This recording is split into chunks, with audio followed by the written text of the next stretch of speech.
We'll start with Ivan Zorman, who was the oldest of the group, born in 1889, and a very prolific composer and writer, an amazing man whose achievements are myriad.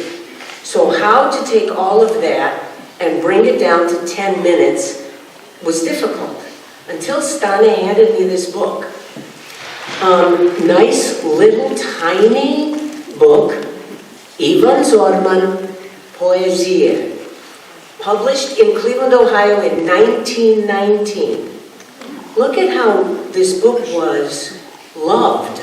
It's been read, but it has been respected and cherished, which is an indication too of the place that Zorman has in this community.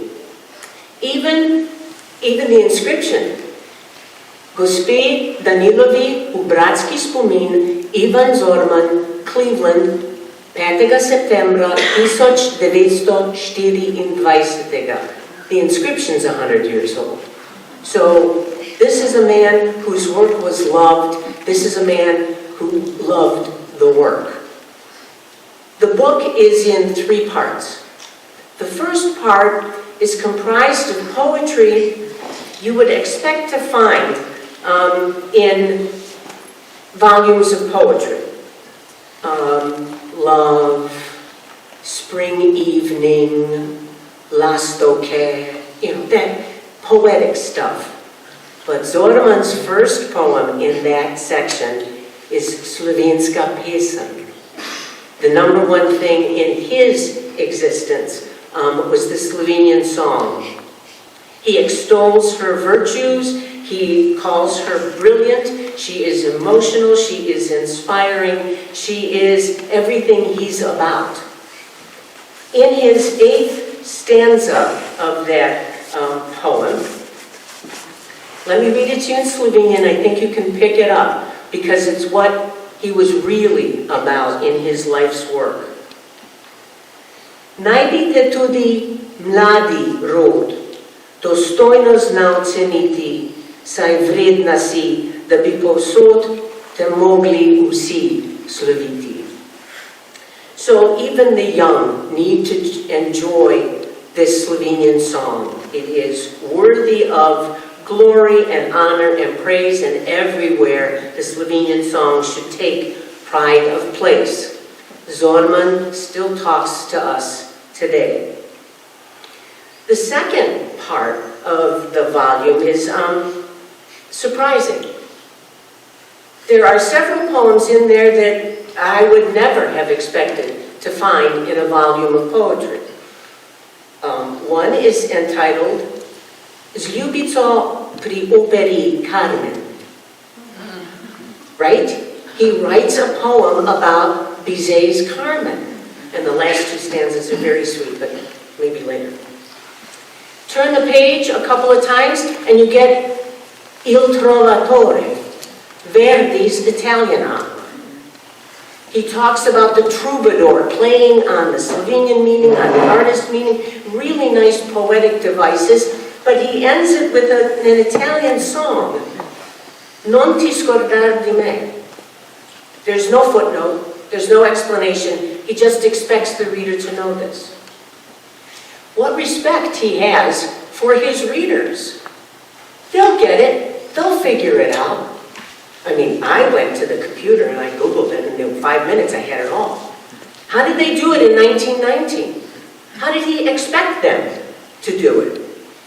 Did they go to the Slovenian National Home for the operas presented? Possibly. Did they go to the library to enjoy that new technology, the phonograph, and listen to the music that way?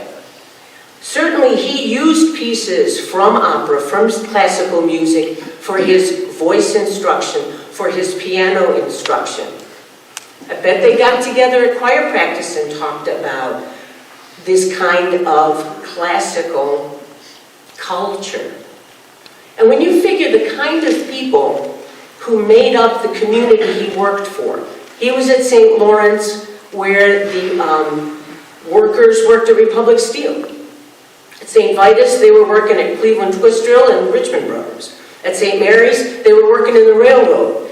Blue collar, you can't get bluer than that collar. And yet, they'll talk opera, they appreciate music, their children learned music. It was a very rich, very sophisticated culture, and Zorman knew it. And he was the one who grew it. He helped it to grow. He composed a lot of music, and he was constantly teaching the value of the Slovenian song. The third part of the volume is a bit more somber. In it, we see the impacts of World War I. He's got several poems dated 1917, 1918. And you have to ask, what was it like during those times where you couldn't just go to the computer and see a live broadcast on a battle? What was it like waiting for that news? How hard was it for the Slovenians here to know that American soldiers are going to go over there and shoot and gas people from Slovenia? That must have been an extremely trying time. What did they do when they heard Oj dober dol? What was that like? And he addresses those concerns, those worries, those griefs with poems in his third part. To finish up the presentation on him, I turn to a poem that's called Kako ti je, Slovenia, moja mati. 1917. He asks Slovenia, how is it with you, my mother, in 1917? His mother, he's been in America since he was 10 years old, since the turn of the century, and still Slovenia is his mother. And he ends it this way. O sin u tujini, pojmi čas rešitve. Slovenija vzdihuje po pomoči. Usmili se mučencev plakajočih, da sreče dan sledil po smrtni noči. Da v slavi vekoviti bo povsod mogočno živel ves slovenski rod. We too share the idea and the desire that the Slovenian nation, the Slovenian identity, the Slovenian culture continue to live, to grow, and to develop, even though planted on what, for many of these people, was foreign soil. But this is home, and this is the desire of the people who are here. Karel Mauser also shared that desire to preserve the culture. He left, as the picture shows, loaded on the trucks in 1950. And he came, had a couple of other jobs elsewhere, but settled in Cleveland. During the day, he worked at Cleveland Twist Drill, and then came home to raise 4 children with his wife. He lived on East 72nd Street. There are people here, yes, who did that too. Knew him to be a neighbor, knew him to be just a regular guy. And yet, he produced an enormous amount of writing, with titles like Ljudje Bičem, a book chronicling the Civil War in Slovenia while World War II was raging. He also found theater fulfilling. He wrote novels and plays, and there are people in our community named after characters in his books. That's how much a part of the community he was. He died in 1977, and in that year, the Slovenian Research Center put out an anthology of the Slovenian American literature, edited by Dr. Kovach and Dr. Dachenko. And when it came out, I went straight to the Mauser piece because he was just deceased. And was surprised then, and when I came back to it for this presentation, I was surprised at how American the piece is. Mauser joins a growing number of writers in the late 50s, early 60s, decrying the dehumanizing aspect of the industrial complex that was growing in the United States. Manufacturing was making the United States a world power, but at the same time, it was turning her citizens into automatons, and you hear it in the work that's represented here. It's called, in English, John Kovach. Guess what it is in Slovenian? It was published in 1956 in a publication called Medobje. Joe Zelli translated it for this anthology. The end of it is also striking for its style. In the 20th century, Americans were searching for their own voice, creating a literature that was theirs, not just a rehash of British writing, but an American voice. And they went for Hemingway's approach, using the least amount of words to convey the most meaning possible. And Mauser captures that at the end. John Kovach works at Cleveland Twistrel. He's getting old, and he worries about what it's going to mean when he can no longer work. And then came that afternoon. He had eaten his lunch, as always, on the chair beside the machine. He felt strangely tired, felt a tightness in his head. He leaned against the machine, his back propped up against an iron container alongside. When the bell rang, he did not budge. He did not push the button, did not straighten up, did not look at the clock as he usually did. "John," his neighbor called to him. "Kovach." He did not answer. The young man from the other side gave him a push on the shoulder. He moved only slightly, but did not get up. The young man knelt down to see John's face. Blood was slowly trickling from John's nostrils. "Stroke," someone said hollowly. Then came the stretchers.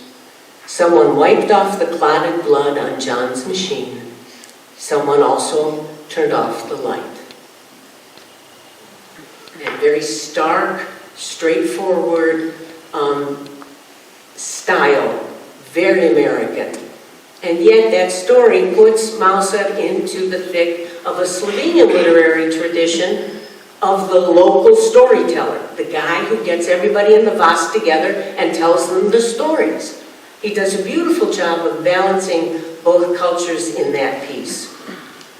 Like Zorman, he wants to make sure that the young stay with the culture, that they learn the language, that they share the identity, that they enjoy the same traditions and customs as the parents did, the grandparents did. And so to do that, he started a column with the Ameriška domovina called Kotičkov striček. Yeah, there it is. In Slovenian school, we had to write Kotičkov striček a letter. Now, we had to write it in school. That meant Mommy and Auntie could not fix the mistakes. They took those letters right over to Ameriška domovina, and Mauser picked them up. He edited them, and then he, as Kotičkov striček, wrote a reply. And that was published every Friday, as long as Gospod Mauser was alive. And the letters just kept exchanging. Kotičkov striček became kind of a tall tale. We all went looking for where did he live. He was an old man who was always cold, had on his shawl, sitting by the radiator, and he had a cat. I can't remember the cat's name. But that was always in this column in the paper. So I found one. So listen to it. I bet you can pick up what it is. Dragi kotičkov stric, jaz se učim igrati harmoniko. Vsak dan sem bolj vesel, da sem se začel učiti. Drugi teden bova s prijateljem skupaj igrala za naš razred. Malo se bojim, kako bo šlo. Tudi za koncert s gospodom knezom sem se že začel učiti. Ali nas boš prišel poslušati, striček? Lepo te pozdravlja, Tomaž Štebec. Simple sentences, basic vocabulary, and you know the grammar was cleaned up, but a child wrote that. And Mauser treated it with great respect. He responds to it in a letter. He starts out in the letter doing what all the old-timers did. Tell us what life was like in the old country. He talks about how we gathered in the evening to the sound of an accordion. And the accordion played us through the evening. He then says that I wouldn't come to your concert. Of course I'm coming to your concert. Because for Mauser it was very important that we encourage the children in whatever endeavors they do to keep them part of the community. And then being the good old man that he is, he complains at the end about how his bones are stare kosti. And yet, song, music, is in his heart, and it will stay there forever. So this is his response. Dragi Tomaž, harmonika, vrisk, pa mesečna noč na vasi. Fantiček, to je bilo življenje nekoč. Je mesec pokukal čez goro, vrišč na vasi utihnil, jaz v štebalih in za zvihanimi brki. Pod hribom v kajži je Tinček sedel zunaj na klopi, zamižal kakor petelen in potegnil meh. Jej, da bi ti vedel, kako je bilo tisto lepo. Če vas pridem poslušati, kako ste imeli koncert, da le moreš kaj takega barati. Seveda pridem. Tu bo veselje za moje stare kosti. Da bi se še moji mladi časi vrnili, pa jih ne bo. Z mesecem v red so šli za goro, harmonike glas pa bo ostal v mojem srcu zavedno. Lepo te pozdravljam, Kotičkov striček. And the song that Kotičkov striček carried in his heart is the song every Slovenian takes with them, zavedno.